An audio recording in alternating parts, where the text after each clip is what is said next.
For the last 5 years, I've been sharing at Hutchinson High School in a few classrooms, and I've had the opportunity to speak at Nickerson High School in 2016. And then this year, a friend of mine asked me to come speak at her junior and senior high youth groups at Buhler Mennonite Church.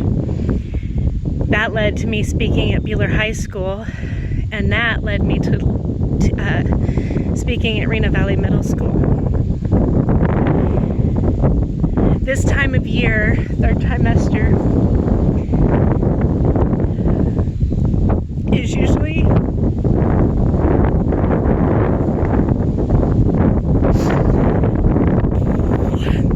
when I'm sharing again Christopher's story. But with everything going on with all this craziness with COVID-19, that's not happening this year. So I've been praying about it, and this is what I felt led to do today.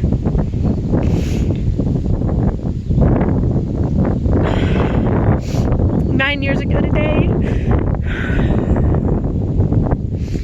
we were standing in an ICU room as they turned off Christopher's respirator for 10 minutes to see if by chance he would breathe on his own. When that didn't happen, the respirator was turned back on, and they began the process of locating recipients for organ donation, which I'll share more about that here in a little bit. When I share at school, I don't really have the opportunity, per se, to really share my faith.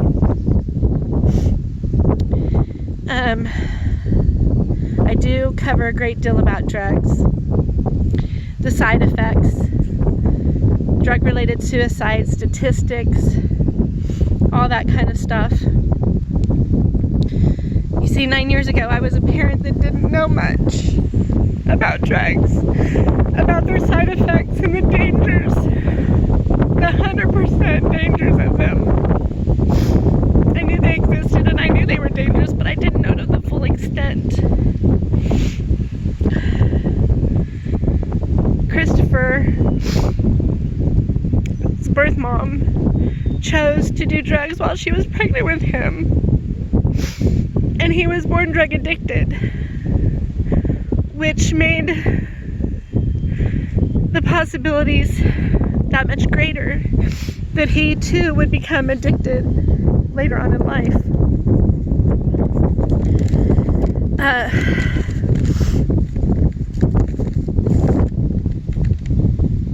He spent the first month of his life in Wichita Children's Home detoxing before being placed in the same foster home as Nicole, his sister. Again, I was a parent that, as long as drugs weren't affecting me and my family, I didn't need to worry about them. Today, I want to encourage you as parents to do your research, learn about the dangers of drugs. It's very eye-opening. Today, however, I do want to kind of change things up a little bit. And I want to share not only Christopher's story with you today, but also about my faith and how it got us through a very, very difficult time. The death of our child.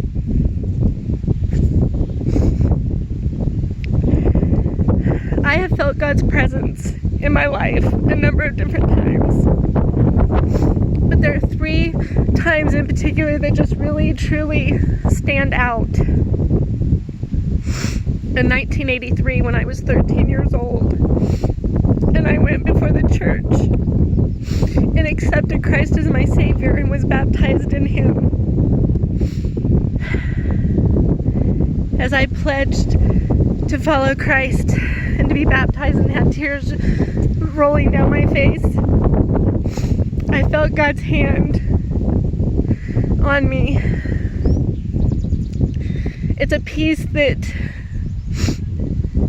is just so wonderful.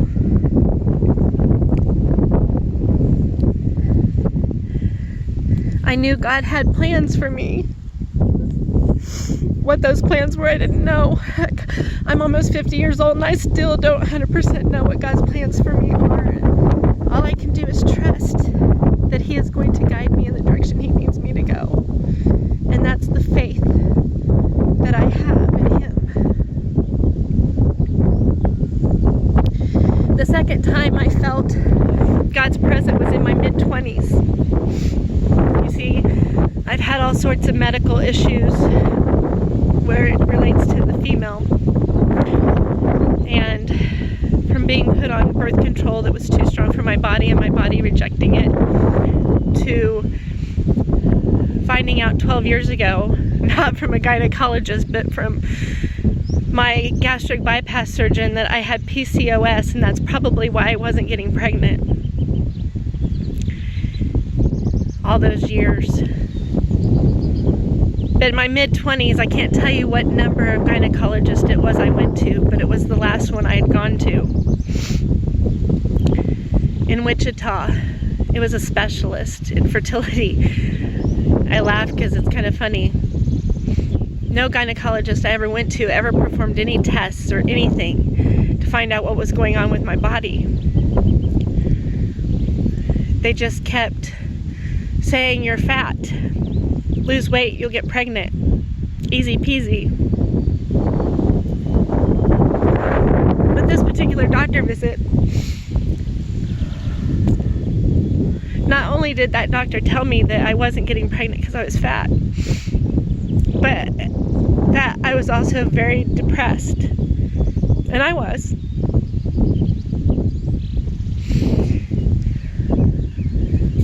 I left that doctor's appointment devastated, more so than normal. And from Wichita to about Mount Hope, I had to drive clear back to Partridge at the time because that's where we lived. I was angry, I was sad, I basically went through every step of the grieving process. About Mount Hope, I thought, what am I doing? What am I doing? I have the ultimate doctor at my disposal. And that's God. So I turned to God and I started praying. And I started asking Him to just lift this burden off my shoulders.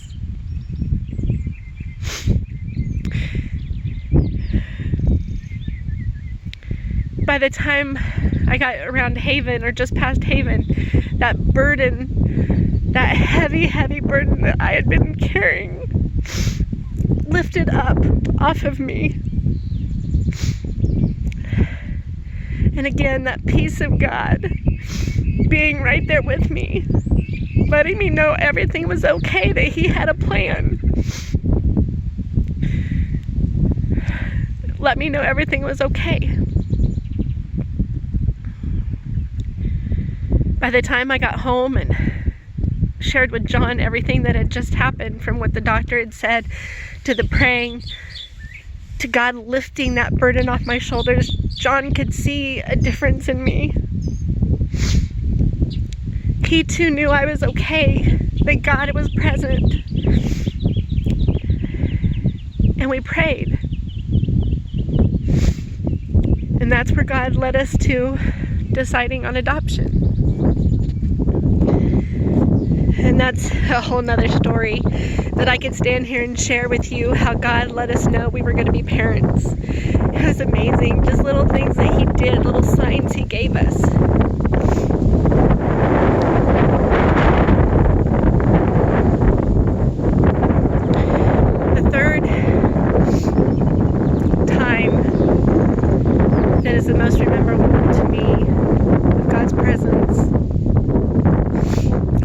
years ago.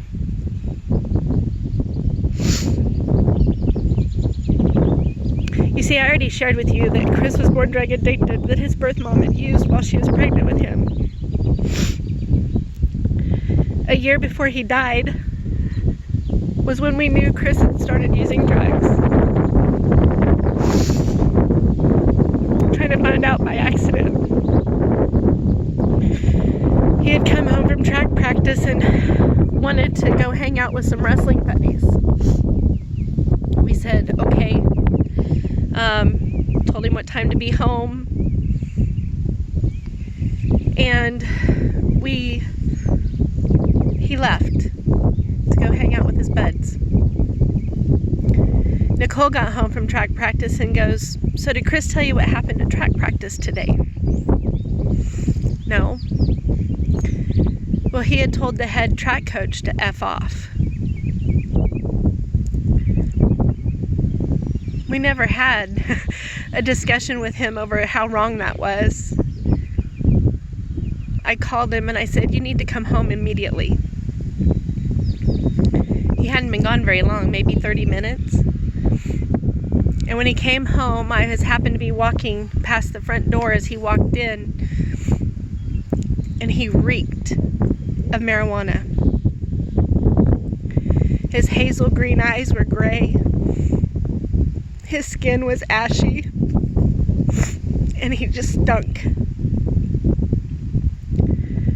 I took one look at him, stopped dead in my tracks, and I said, what are you on? Nothing. What are you on? Nothing. I grabbed him by the shirt, and God was there. I pulled him inside the door, slammed the door shut, and I stayed put. Something was holding me there, and it was God. Because I would have beat the holy living tar out of him. Instead, I threw him across the room to the couch, and I stayed by the door. Chris knew he'd been born drug addicted, and he knew he wasn't going to be able to be like other kids and experiment.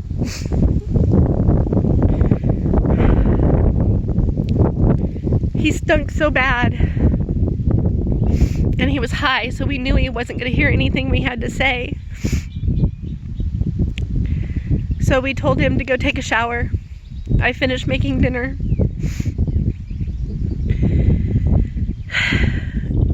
And we had dinner, we ate. After dinner was over and he had showered, and you could just tell he was more with it. And we had a conversation. He told us then, he says, I promise I'll never do it again.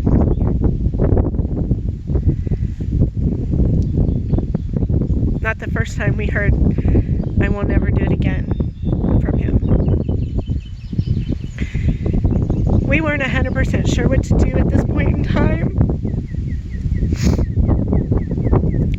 We did try to control the situation. And when we as people try to do that,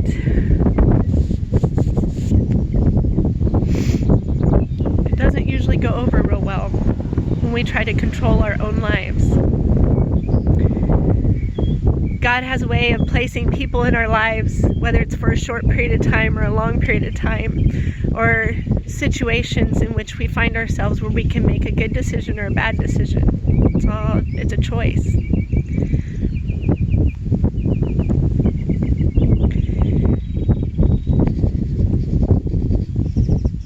We put him on our own house arrest. Didn't know how long it was going to be for. Ended up being for almost a year. He could go to and from school, to and from sporting events, to and from practices, to and from work. Walgreens sells over-the-counter drug testing kits. They have them specifically for marijuana or cocaine or you name the drug, they have them specifically for them. And then they have some that'll test a number of different ones. And I would buy those drug testing kits and have them hidden in the house. And I would spot check him every once in a while. just to see. After almost a year of doing this, he kept coming back clean. We thought we were okay. So we decided to lift up the house arrest and gradually let him kind of have his life back. He was almost 17. Well, one day he had come home from, I don't remember if it was either wrestling or track practice, but he had come home from practice and wanted to go hang out with his best buddy and his older brother. When he left my house, he was fine. It wasn't too long after he had left to go to the mall with his friends that I was getting a phone call from paramedics. He was 17 now, at this point in time. But the paramedics called my cell phone and said that they were taking Chris to the emergency room by ambulance because he was having symptoms of a heart attack. One of the side effects of many different drugs. But this one happened to be the side effect of K2, synthetic marijuana.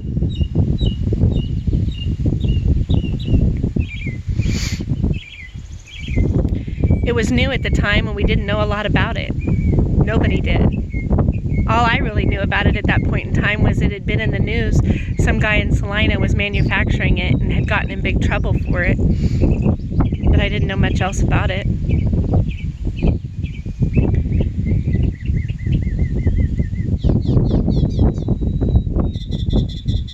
He was taken by ambulance. His two friends had disappeared with other side effects happening. Paranoia, anxiety, hallucinations. 3 other very important side effects that deal with many, many different types of drugs. But can be extremely bad in synthetic marijuana. They disappeared. They ran and hid. A complete stranger called 911 for my son.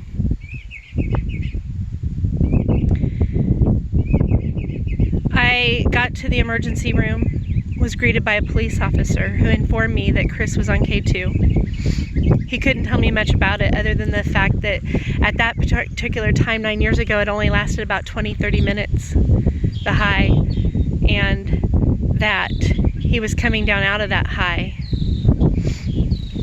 And at that point in time, they weren't sure of all the different side effects there were. Even today, 9 years later, side effects are still being added. One of the latest side effects to K2 or synthetic marijuana is bleeding out of the ears and eyes.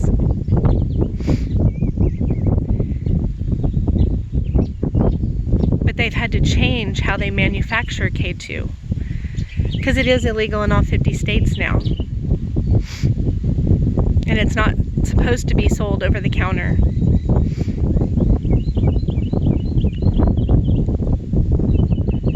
And K2 has had, over the last 9 years, it's had its ups and downs. And it is making a comeback again.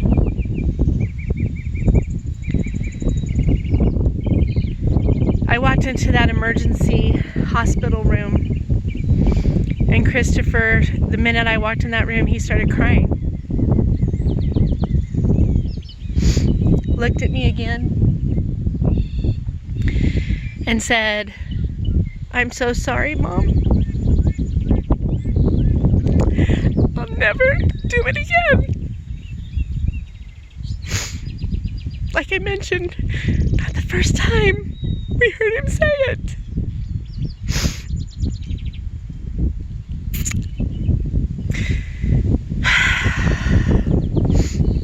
At that point in time, we had no choice but to kind of put him on the spot, checking again for drug tests. But unfortunately, at that point in time, with K2, it was not detectable in drug tests.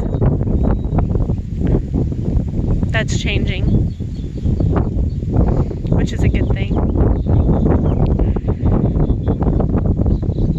We got home and we had to figure out what we were going to do. There wasn't much information on K2, other than it was highly addictive and it only lasted 20 to 30 minutes. We didn't know what to do. Even the police officer said that we could get him professional help, but it may not help because not much was known about it at that particular point in time.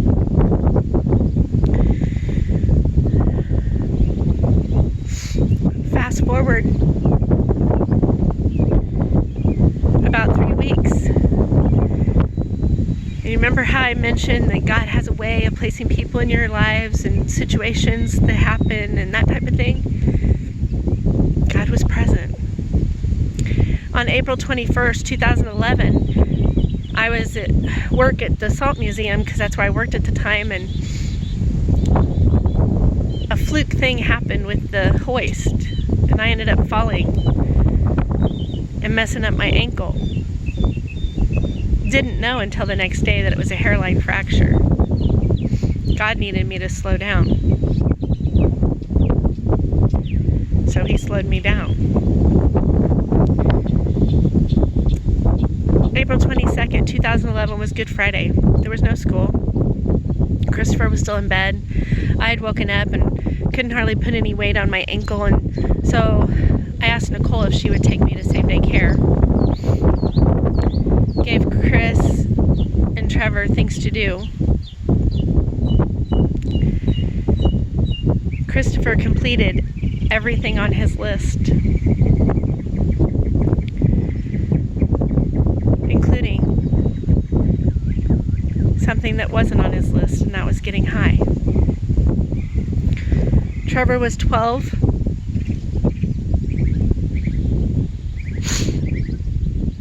Chris was 17.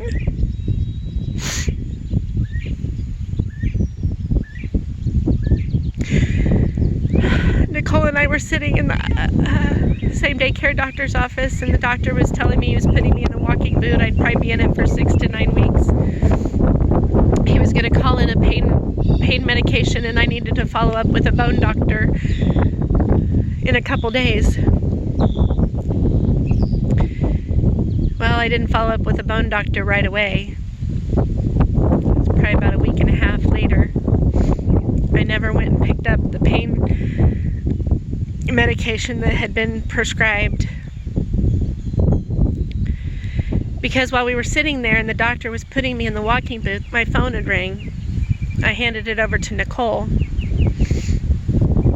Basically, at that point, what it boiled down to is that the boys weren't getting along very well. They were fighting, which was normal. That was typical.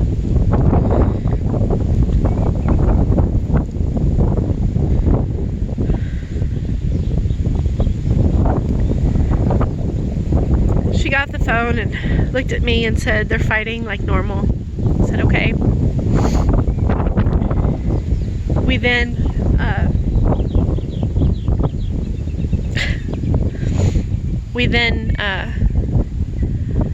headed out to the car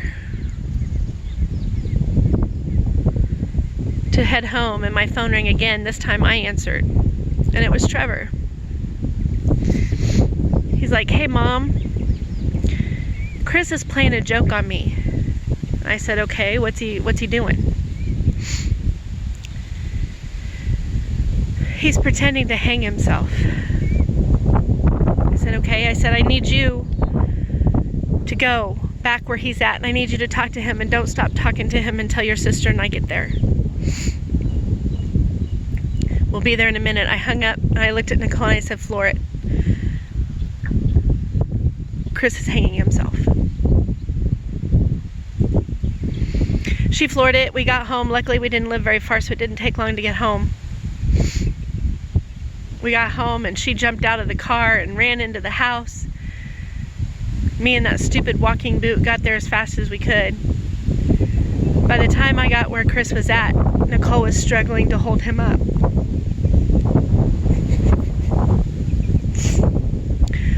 I pushed her out of the way, and I took over holding him up. I hadn't even looked up yet. I just said, "Find me something to cut him down." Nicole disappeared to go find something, and Trevor, not realizing that this was a real dire situation. He was 12. He looks over and goes, "Oh, hey, Mom, here, some box cutters." That's when I looked up and saw Chris had used jumper cables. Again, God was right there. When I shared the school level, I say that it was pure adrenaline. Yeah, there was adrenaline pumping, but it was God that cut through that wire in one swipe. I got Chris down to the floor and started CPR. I'm CPR certified, and I will be until I can no longer physically do it, because it gave us 5 extra days with Chris.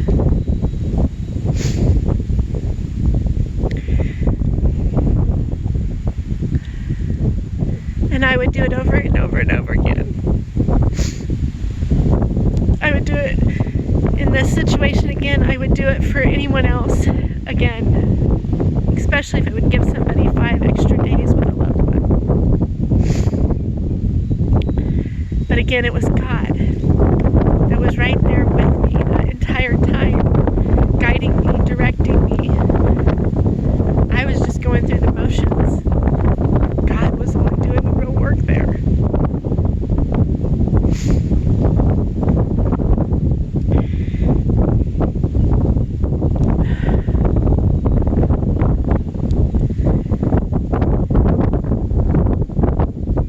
We called 911. They got there, they took over. I then made a phone call to John to let him know what was going on. I called my mom to let her know what was going on, and she made phone calls to the rest of the family.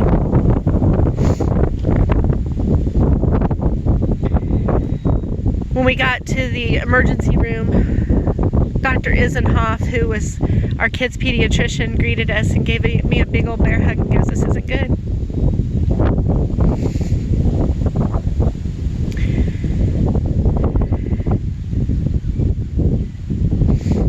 He goes, "We're going to have to life watch him to Wichita. And we cannot do it by helicopter because there's a good chance he won't make it to Wichita." It was that bad. And I said, "Okay, let's go. Let's get him in the ambulance. Let's go." He goes, "You can't go in the ambulance." I says, "No. Yes, I can. I'm going in that ambulance." He says, "I can't let you go in that ambulance unless you promise me you understand that he may not make it and that you may have to turn around and come back." And I says, "You need to understand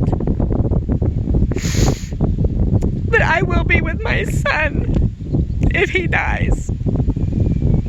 He will not be alone. God made it happen."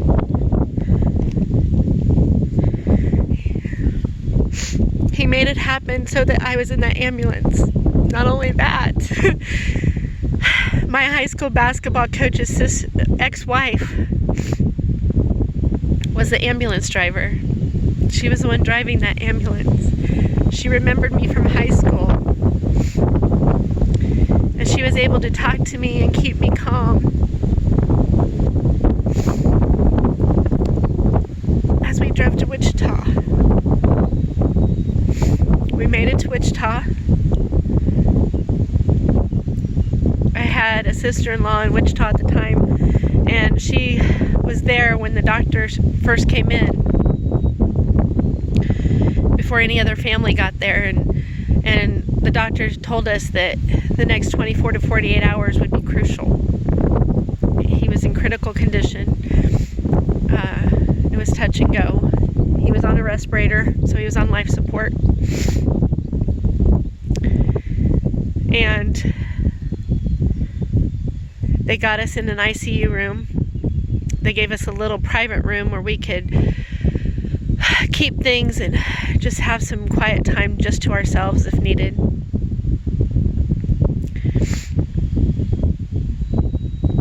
I slept in the ICU room with Christopher every night. first few days we had hope. He would wiggle his toes, gave some thumbs up. His friends came to visit. They'd share stories, and his blood pressure would go up a little bit. We'd laugh. It'd go back down.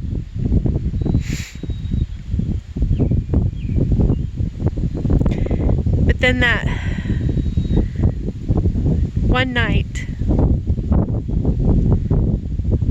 the third night, his respirator had slid over to one side of his mouth, and someone from the respiration team was trying to adjust it, and it was making Chris mad. And I was sleeping in the room, and what woke me up was the blood pressure monitors climbing rapidly. Can't tell you exact numbers, but it was like 300 and something over 200 and something. The numbers were extremely high.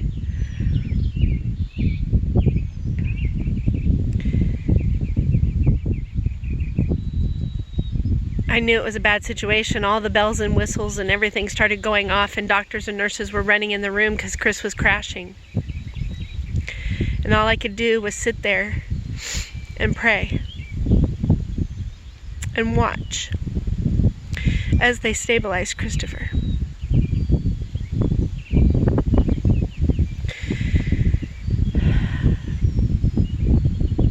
They got him stabilized, but I could tell from the atmosphere in the room, even before the doctor turned around, I knew something had changed. I knew Chris was gone. The doctor turned around, and the doctor said to me, "In the morning, you're going to have to make a decision." This was not good.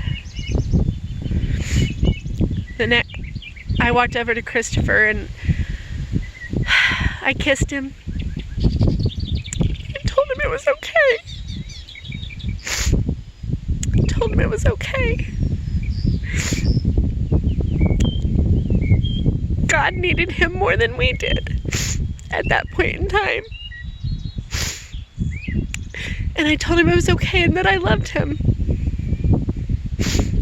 John came in shortly thereafter, and I filled him in on what had happened, and he too walked over to Chris and kissed him and told him it was okay. The next morning, the neurologist came in, and she was so old, she probably shouldn't have been doctoring anymore because she was rude. I basically kicked her out of the room and told her not to step foot back in the room because she told us our only option was to turn the machine off and be done.